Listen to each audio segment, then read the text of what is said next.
Hi friends, welcome to remix king channel. Titanic 1912 April 15వ తేదీ తెల్లవారుజామున ఎంతో మంది ప్రాణాలను బలి తీసుకున్న నౌక. బ్రిటిష్ ప్యాసేజ్ లైనర్ కి సంబంధించిన ఈ నౌక నార్త్ అట్లాంటిక్ సముద్రంలో మంచుకొండను ఢీకొట్టి మునిగిపోయింది. ఆ టైటానిక్ షిప్ గురించి కొన్ని భయంకరమైన నిజాలివి. టైటానిక్ మునిగిపోవడానికి 14 సంవత్సరాల కంటే ముందే, అంటే 1998లో అమెరికాకి చెందిన రచయిత ఒక నవలను రచించాడు. ఆ నవల పేరు ఫుటిలిటీ. దానికి తెలుగులో వ్యర్థము అనే అర్థం. మోర్గాన్ రాబర్ట్సన్ రచించిన ఈ నవలలో బ్రిటిష్ కి చెందిన ఓడ ఏప్రిల్ అనే నెలలో సముద్ర ప్రయాణం అవుతుంది. ఈ నవల యొక్క స్టోరీని బట్టి ఈ షిప్ వెళ్లి నార్త్ అట్లాంటిక్ లోని ఐస్బర్గ్ ను ఢీకొంటుంది. మంచుకొండను ఢీకొట్టిన ఈ నౌక ప్రయాణికులు మరియు ఓడ సిబ్బందితో సహా మునిగిపోతుంది. ఈ నవలలో ఉన్న ట్రాజడీ ఇంచుమించు టైటానిక్ షిప్ లో జరిగినవే. అవి ఆశ్చర్యకరంగాను భయంకరంగాను ఉన్నాయి. టైటానిక్ షిప్ ఏప్రిల్ 15వ తేదీ 1912లో నార్త్ అట్లాంటిక్ మహాసముద్రంలో మంచుకొండను ఢీకొట్టి మునిగిపోయింది. కొద్ది రోజుల ముందే తయారు చేయబడ్డ ఆ టైటానిక్ షిప్ నీటిలో మునిగే అవకాశం లేదని దాన్ని తయారు చేసిన డిజైనర్స్, ఇంజనీర్స్ అండ్ బిల్డర్స్ చెప్పుకొచ్చారు. 1912 ఏప్రిల్ 12వ తేదీన మధ్యాహ్నం టైటానిక్ తొలి సముద్ర ప్రయాణానికి బయలుదేరింది. న్యూయార్క్ సిటీ నుంచి సౌతాంప్టన్ ఇంగ్లాండ్ కి ప్రయాణించాల్సిన దానికంటే తక్కువ బరువుతోనే తన మొదటి ప్రయాణాన్ని ప్రారంభించింది టైటానిక్ ఆర్ఎంఎస్ అంటే royal mail ship. Titanic ship ని నిర్మించింది Harland and Wolff ship builders in Belfast. ఉత్తర ఇంగ్లాండ్ లోని White Star Line of cruise ships కోసం దీన్ని నిర్మించారు. టైటానిక్ మరియు ఆమె సోదరి నౌక అయిన ఒలింపిక్ ని ప్రముఖుల విలాసవంతమైన ఓడల లక్ష్యంగా వినియోగదారులు మరియు ప్రయాణికుల కోసం దీన్ని రూపొందించారు. టైటానిక్ మరియు ఒలింపిక్ షిప్లలో ప్రయాణించడానికి ప్రపంచంలోని అత్యంత ధనిక ఉన్నత వర్గాల వారు ఆసక్తి చూపించేవారు. టైటానిక్ సోదరి నౌక అయిన ఒలింపిక్ నౌకా నిర్మాణం ముందుగా పూర్తయింది. టైటానిక్ కంటే ముందుగానే ఒలింపిక్ నౌకాయానం మొదలైంది. ఒలింపిక్ తొలి సముద్రయానం 14 జూన్ 1911 నుండి 20 సెప్టెంబర్ 1911 వరకు ప్రయాణం కొనసాగింది. ఆ ప్రయాణంలో ఒలింపిక్ నౌక రాయల్ నేవీ షిప్ హౌకేని ఢీకొట్టింది. దీనివల్ల వాటర్ లైన్ కి కింద ఘోరమైన డ్యామేజ్ అయ్యింది. ఇక ఒలింపిక్ ని రిపేర్ చేయడానికి టైటానిక్ షిప్ నిర్మించే వస్తువులనంతా ఒలింపిక్ కి తరలించారు. అందువల్ల టైటానిక్ నిర్మాణంలో చాలా ఆలస్యం జరిగింది. ఈ సంఘటన జరిగినప్పుడు ఒలింపిక్ బ్రిడ్జ్ నిర్మాణానికి ఎడ్వర్డ్ జే స్మిత్ కెప్టెన్ గా ఉన్నారు. ఈయనే టైటానిక్ షిప్ కి మొదటి మరియు చివరి కెప్టెన్.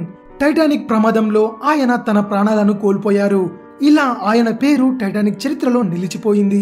టైటానిక్ షిప్ ఏప్రిల్ 2, 1912న బెల్ఫేర్ షిప్ యార్డ్ నుంచి మొదలై సౌతాంప్టన్ కి ఏప్రిల్ 3వ తేదీ 1912న చేరుకుంది. సమయం చాలా తక్కువగా ఉంది. అమెరికాకు బయలుదేరడానికి ఈ 7 రోజుల్లోపే టైటానిక్ నడపడానికి గల సన్నాహాలను, ప్రణాళికలను రూపొందించాలి. అంతేకాకుండా ప్రయాణికుల సౌకర్యాలను తీర్చడానికి సిబ్బందికి శిక్షణ ఇవ్వాలి. ఈ సమయంలో కెప్టెన్ స్మిత్ సిబ్బందికి అత్యవసర శిక్షణ అయిన లైఫ్ బోట్ ని రద్దు చేశారు. అది కూడా ఎటువంటి వివరణ లేకుండా. ఈ శిక్షణ మళ్ళీ నిర్వహించనే లేదు. టైటానిక్ మంచుకొండను ఢీకొట్టి మునిగిపోతున్న సమయంలో సిబ్బంది లైఫ్ బోట్ ని ఎలా ఉపయోగించుకోవాలో తెలియక చాలా ఇబ్బంది పడ్డారు. ఈ కారణం వల్ల ఎక్కువ మంది ప్రయాణికులే కాదు, సిబ్బంది సైతం ప్రాణాలు కోల్పోవాల్సి వచ్చింది. 1500 మందికి పైగా చనిపోయారు. ఒకే సంఘటనలో ఎక్కువ మంది చనిపోయిన చరిత్రలో టైటానిక్ మిగిలిపోయింది. టైటానిక్ లో ఒకేసారి 3547 మంది ప్రయాణించవచ్చు. టైటానిక్ తనతో పాటు 18 లైఫ్ బోట్స్ ను తీసుకెళ్లింది. ఒక్కో దానిలో 65 మంది ప్రయాణించవచ్చు.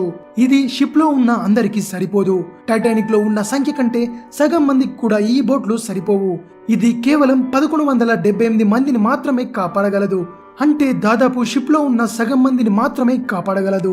ఓడలో ప్రయాణించే వారి మొత్తం సంఖ్యలో 3వ భాగం మందిని మాత్రమే కాపాడే లైఫ్ బోట్స్ ని ఎందుకు తీసుకెళ్లారు అనేది సమాధానం లేని ప్రశ్న. ప్రభుత్వ విచారణలో మరియు చారిత్రాత్మక పరిశోధనలో తేలిందేమిటంటే ప్రయాణికులు ఆ లైఫ్ బోట్లని పూర్తిగా వినియోగించుకోలేదు. 65 మంది ప్రయాణించగల ఒక పడవలో మొదటి పడవ 25 మందితో మాత్రమే అట్లాంటిక్ ని చేరిందట. ఒకవేళ అన్ని పడవలు ప్రయాణికులతో నిండి ఉంటే 1178 మందిని కాపాడుండొచ్చు. కానీ ఆశ్చర్యకరంగా 705 మంది మాత్రమే బతికి బయటపడ్డారు. అప్పుడు ఓడలో 2223 మంది ఉన్నారు. మిగిలిన వారంతా ఎముకలు కొరికే చలికి షిప్ తో పాటు సముద్రంలో కలిసిపోయారు. టైటానిక్ మునిగిపోయిన 100 సంవత్సరాల నుండి దీనిపై అనేక లఘు చిత్రాలను తీశారు. శాస్త్రవేత్తలు ఎన్నో పరిశోధనలు కూడా చేశారు మరియు నౌక మునిగిపోయిన కారణాల గురించి మోషన్ పిక్చర్స్ ను కూడా తీశారు. అంతేకాకుండా టైటానిక్ లో ప్రయాణించిన ప్రయాణికుల విషాద గాథ గురించి, నౌక మునిగిపోవడానికి గల కారణాలను సినిమాల్లో, డాక్యుమెంటరీలలో తీయడం వల్ల టైటానిక్ అంటే ప్రజల్లో ఒక రకమైన అత్యంత ప్రాముఖ్యత పొందిన మిస్టరీగా నిలిచిపోయింది. ఇప్పటి వరకు మంచుకొండను ఢీకొని మునిగిపోయిన షిప్ లో టైటానిక్ ఒక్కటి మాత్రమే మిగిలి ఉంది. అందువల్లే దీని గురించి ఎక్కువగా మాట్లాడడం, పరిశోధించడం జరిగింది. టైటానిక్ షిప్ కి కెప్టెన్ గా ఉన్న ఎడ్వర్డ్ జే స్మిత్ అప్పట్లో చర్చనీయాంశంగా మారాడు. బ్రిటిష్ గవర్నమెంట్ విచారణలో టైటానిక్ నావిగేషన్ ప్రాబ్లం గురించి ప్రశ్నించగా ఎటువంటి సమస్య లేదని ఆ గవర్నమెంట్ తేల్చేసింది. ఆ తర్వాత అమెరికా ప్రభుత్వం ఒక ప్రత్యేక విచారణని చేపట్టింది. ఎందుకంటే ఈ దుర్ఘటనలో ఎక్కువ మంది అమెరికన్లే చనిపోయారు. దానికి కారణం కెప్టెన్ స్మిత్ అని వాదించారు.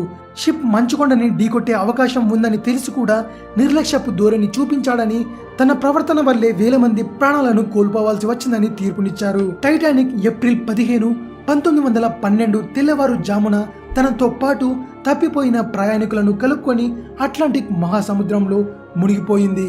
ఆ విషయం సెప్టెంబర్ 1985 సంవత్సరం వరకు రహస్యంగా ఉండిపోయింది. సెప్టెంబర్ 1, 1985 సంవత్సరంలో ఫ్రెంచ్, అమెరికా ఉమ్మడిగా కలిసి టైటానిక్ యొక్క శిథిలాలను బయటకు తీయడం కోసం పరిశోధనలు నిర్వహించారు. ఆ పరిశోధన విజయవంతమైంది.